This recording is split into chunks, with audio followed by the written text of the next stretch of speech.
Okay, this is going to be the shortest video you get to watch for 9.4 because I'm going to talk a couple minutes and then basically I'm just going to show you the answers. So this video is acting as like an answer key. In 9.4, we're not doing anything new. We're just practicing all the questions we've done in 9.1 and 9.2. So the same thing goes for the MyMathLab homework. 9.4 is optional, but it helps you practice figuring out when you have a mean, when you have a proportion, which formula to use when. So it is really useful for you, especially if you're struggling with this material. It is kind of challenging. I would encourage you to poke around in the 9.4 homework.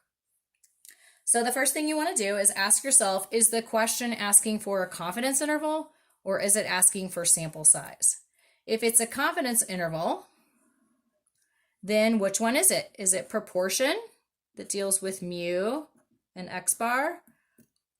Oh, I just did that wrong. Is it a proportion which deals with p and p hat? Or is it a mean which deals with mu and x bar? Sorry about that. Okay. So our population and our sample. If it's a sample size question, it's the same question. Do you have a proportion p or a mean mu? And then use your appropriate formula. Remember, proportions will give the margin of error as a percent, and means will give the margin of error as a number. So if you watched the last 9.2 video, I showed you the formula sheet or the summary pages, and we kind of made that note for ourselves, right? We said in both of those calculations, we need to round up. If it's a proportion, then it's a decimal, it needs to be a decimal. And if it's a mean, it's just a number.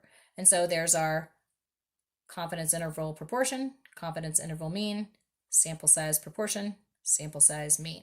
So all the formulas we need for 9.4 are on this first page of the summary sheets. Okay, so I'm going to show you in this video my answer keys for the few questions that are in this section. And you can just pause the video to look through the answers. And as always, you're welcome to email me questions or post questions in the discussions. So our first question is about pulse rates for men and women.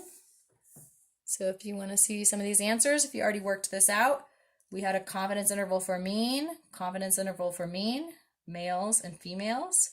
We had some data up here I labeled, and we have our confidence intervals and we have the interpretation statements. So pause here and look through those.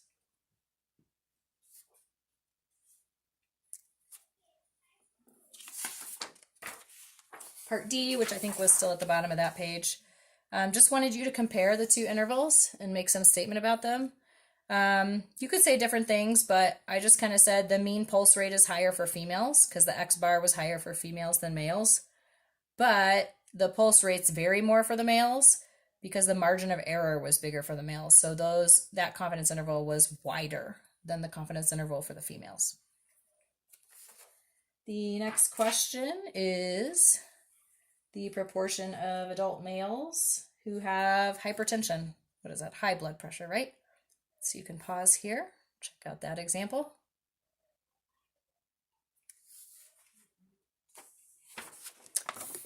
And then we have a couple more questions.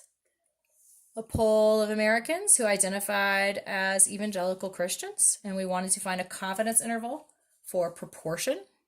So there's our confidence interval and our interpretation. And then a sample size question. So how many people are needed? What's the sample size?